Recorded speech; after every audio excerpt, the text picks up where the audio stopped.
আসসালামু আলাইকুম ওয়া রাহমাতুল্লাহি ওয়া বারাকাতুহু। ওয়ালাইকুম আসসালাম আমি রহমতুল্লাহ মুর্শিদাবাদ থেকে বলছি। বরকাত। জি। আমি মুর্শিদাবাদ থেকে বলছি।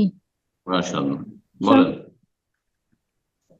সম্মানিত সাইদ, আমার প্রশ্ন হলো যে কোন মাদ্রাসাতে যদি আহ, মহিলা শিক্ষক এবং আম, পুরুষ শিক্ষক থাকে, সেই মাদ্রাসাতে কি কোনো উম, কোনো মহিলা শিক্ষক শিক্ষকতা করতে পারবে? সেই শিক্ষিকা মহিলার কণ্ঠ কিন্তু সেই পুরুষ শিক্ষকেরা শুনতে পায়। তো এখন সেই শিক্ষিকার মহিলার করণীয় কি জানিয়ে উপকৃত করবেন, জাযাকাল্লাহু খাইরান। চেহারা ঢাকার ব্যবস্থা আছে? চেহারা ঢেকে রাখা যাচ্ছে? হ্যাঁ, হ্যাঁ, আলহামদুলিল্লাহ। যদি চেহারা ঢেকে থাকা যায়, আর যদি মানে একসাথে একবারে একাকার না হয়ে যায় পুরুষ শিক্ষকদের সাথে, কখনো জরুরি প্রয়োজনে কথাবার্তা বললো, আর ক্লাস করছে তখন হয়তো বাইরে থেকেও শুনলো। আর আর আওয়াজ শুনলে কোনো দোষের কথা নাই। আওয়াজ বেগানা পুরুষ শুনতে পারে, কিন্তু আকর্ষণীয় আওয়াজ যেন না শুনে। মানে তেলাওয়াত, মহিলা তেলাওয়াত করছে, সাবালিকা মেয়ে তেলাওয়াত করছে আর পুরুষরা শুনছে, অনেকগুলো মাদ্রাসায় এই শিথিলতা শুরু হয়ে গেছে, এটা জায়েজ না। হ্যাঁ, কারণ তেলাওয়াতে সুর করে তেলাওয়াত করছে, আকর্ষণ রয়েছে এইরকমই। ইসলামী সঙ্গীত পড়ছে, ইসলামী গজল পড়ছে, নাত পড়ছে, আর সেগুলি পুরুষ টিচাররা শুনছে সাবালিকা মেয়েদের থেকে বা শিক্ষিকা থেকে, এগুলো জায়েজ। কিন্তু যদি প্রয়োজনে কথাবার্তা ক্লাস করছে, আর ধরেন যে দায়িত্বশীল আছেন মাদ্রাসার পুরুষ, কেমন ক্লাস করছে টিচার শোনার জন্য পরীক্ষামূলক এসছে, তো জায়েজ আছে, কোনো অসুবিধা নেই ইনশাআল্লাহ।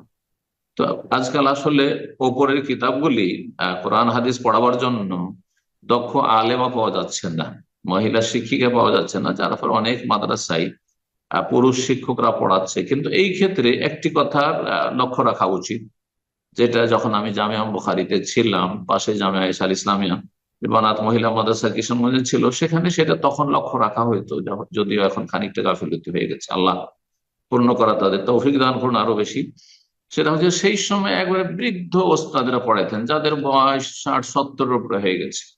আমার ওস্তাদুল্লাহ যারা ছিল তারা পড়াইতেন, আমরা ছেলেদের পড়াইতাম। আর মেয়েদের ওখানে যারা বড় কিতাবাদি পড়াইতো, বুখারী, মুসলিম, আবু দাউদ, নাসাই, তিরমিজি, ইবনে মাজাহ, এইসব হেদায়াত বা অন্যান্য কিতাব যেগুলো রয়েছে, হেদায়াত ছিল না, সেখানে অন্য ফিকহের কিতাব ছিল, ফিকহুস সুন্নাহ ছিল ইত্যাদি। তো এগুলি পড়ানোর জন্য বৃদ্ধ ওস্তাদেরা ছিলেন, পুরুষ ওস্তাদেরা ছিলেন। আর মহিলা শিক্ষিকারা যতটা পড়াতে পারে সেগুলি তাদেরকে দেওয়া হইত, এবং পৃথক পৃথক ক্লাসের ব্যবস্থা ছিল। আর যখন সে পুরুষ শিক্ষক ক্লাসে আসবে, সাবালিকা মেয়েরা আছে, তখন সামনে হয় পর্দা লাগানো থাকবে, অনেক সময় পর্দা লাগানো থাকলে ওই, পেছন দিকে মোবাইল নিয়ে খেলাধুলা করে অথবা ঘুমায়। এই সমস্যার জন্য অনেক মাদ্রাসাগুলিতে এখন বোরখা সিস্টেম করে দেওয়া হয়েছে, সামনে থেকে পর্দা সরিয়ে দেওয়া হয়েছে, কিন্তু বোরখা পরে বসবে, তাহলে সাবালিকা মেয়েরা বোরখা পরে বসছে, যখন পুরুষ শিক্ষক আসবে তখন নেকাব টেনে দেবে, আর যখন মহিলা শিক্ষিকা আসবে তখন নেকাব খুলে দেবে। এভাবে পড়ালে কোনো দোষের কথা নেই, যাতে করে সেখানে অবাধ মেলামেশা না থাকে, স্কুল কলেজ ইউনিভার্সিটির মতো। বারাকাল্লাহ ফিক।